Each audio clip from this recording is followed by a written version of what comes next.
Current23, formerly known as the Kafka Summit, is just around the corner. So we thought this would be a great occasion to preview some of DataSQRL's upcoming AI features by building a custom recommendation engine and personalized search for the conference talks. We're going to build a microservice using Kafka and Flink for stream processing with vector embeddings. In other words, we're going to build an AI-powered event-driven microservice for conference event recommendation. How can you pass on that pun? We couldn't, so here we go. I'm going to start by demonstrating how the microservice works. We are accessing the GraphQL API of the event-driven microservice through Graphical, which is a convenient tool for executing GraphQL queries. The microservice ingests the event data from an external data source, and we can query it here through this query that is shown in the middle of the screen, and you see the result set on the right-hand side. This is events from the conference. We can ask for more data, so we can see what the talks are actually about, and we get a list of events. So far, no personalization. To personalize the results and provide custom recommendations, we're going to capture user interactions through the API. Specifically, we're going to allow users to add an interest that they have at the conference. There is a mutation endpoint called add interests that accepts a user ID, 1234, I know, very creative, and a text, like this user wants to learn more about Apache Flink and how to use it for real-time stream processing. We execute this query. That means the data has been received. And now when we go to recommended events for user 1234 and query it, we can see that the events that are coming back now are much more geared towards that particular interest for that user. So we see stream processing solution for the enterprise, lots of Flink going on here, the top 5 mistakes engineers make when implementing Flink, the trifecta, Apache Flink Druid, and so on and so forth. Let's pick one of those talks. So Iceberg plus Flink or Iceberg plus Kafka. Because the other way that we're going to capture user interactions is we're going to allow users to add likes so they can like specific talks. In this case, we're going to have user 1234 like this particular event. And we're going to submit that data as well. So imagine user clicked on the event. This is what would be recorded by the API now. And now when we go back to the user recommendations, we can see that our results are now ordered and more geared towards data movement, as with this particular talk, but still very Flink focused. So the idea here is we capture user data and then use that for personalization. Another way that we're going to personalize the API is with personalized search. Here we're running a personalized search query where we're querying for Kafka for, again, the same user. And when you look at the results that come back, you can see that, yes, we get results where Kafka is being matched, but the results are personalized to our interests, which are very Flink-centric. And you see the same talk coming up here again that we already liked. So how does this actually work in the background?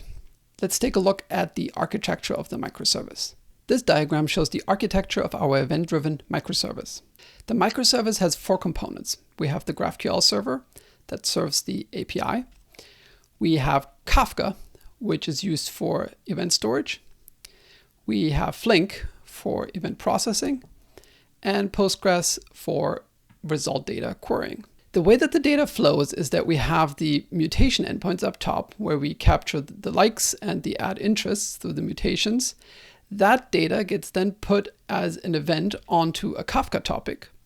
The Kafka topic is ingested by Flink. Flink then computes a vector embedding for the interest and looks up the vector embedding for the event to aggregate all those vectors into a personal user profile that gets stored in Postgres. When we then query for recommendations or do a personalized search, the server queries Postgres, which uses vector similarity to rank the results to return events that are most likely to match a user's interest.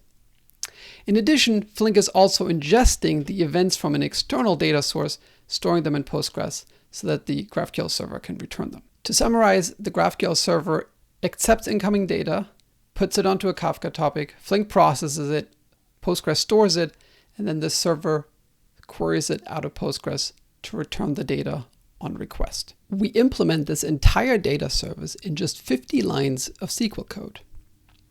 Let's take a quick look. First, we are importing the conference event data.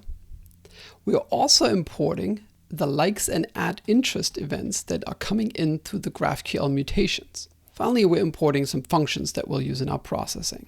In the actual logic of our script, we first clean up the event data. Because the event data comes from an external source, it's not quite usable yet. So first we're extracting the ID from the URL. We're doing some processing in order to get an actual timestamp out of the various time fields of the event.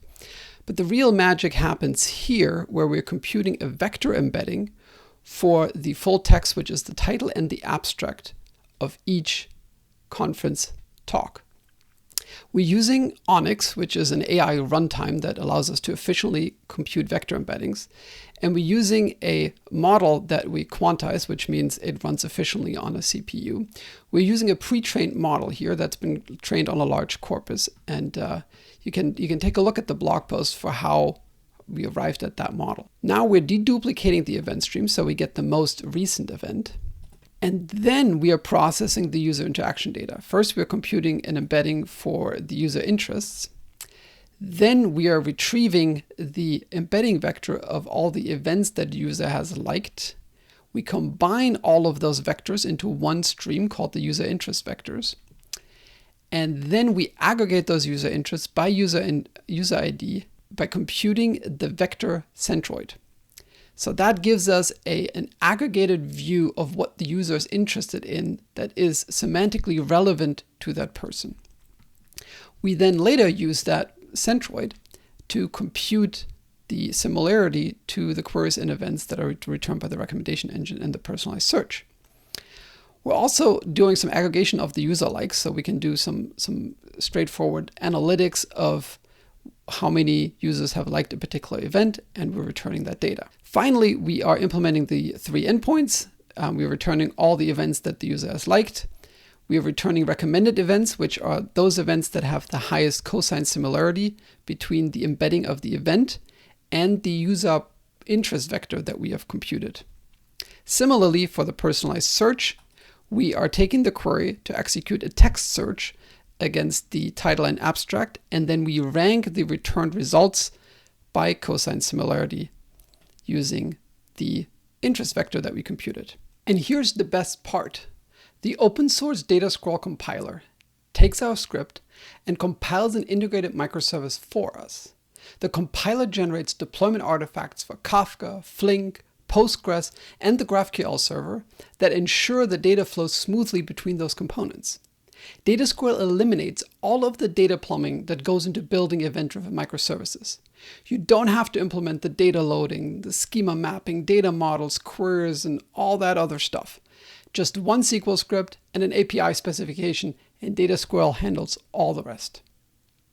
If you want to find out how this works in detail, take a look at the blog post we wrote about this recommendation engine, where we take you through the steps of building a custom recommendation engine and personalized search with AI. If you want to learn more about DataSQRL, go to datasqrl.com. Happy building!